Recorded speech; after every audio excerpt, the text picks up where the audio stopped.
ஓம் சாந்தி 21/1/2026. இன்றைய அவ்யக்த இஷாரா. இந்த அவ்யக்த மாதத்தில் பந்தனத்திலிருந்து விடுபட்டு ஜீவன் முக்தி ஸ்திதியின் அனுபவம் செய்யுங்கள்.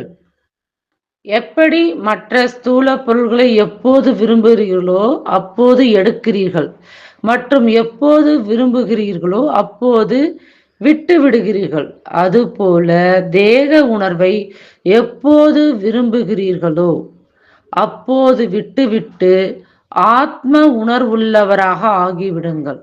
இந்த பயிற்சி அவ்வளவு சரளமாக ஆகிவிட வேண்டும். எந்த ஒரு ஸ்தூல பொருளுக்கும் சகஜமாக ஆவது போல படைப்பவர் எப்போது விரும்புகிறாரோ அப்போது படைப்பின் ஆதாரத்தை எடுத்துக்கொள்ள வேண்டும். எப்போது விரும்புகிறாரோ அப்போது படைப்பின் ஆதாரத்தை விட்டுவிட வேண்டும். எப்போது விரும்புகிறாரோ அப்போது விலகிவிட வேண்டும். எப்போது விரும்புகிறாரோ அப்போது அன்பானவராக ஆகிவிட வேண்டும்.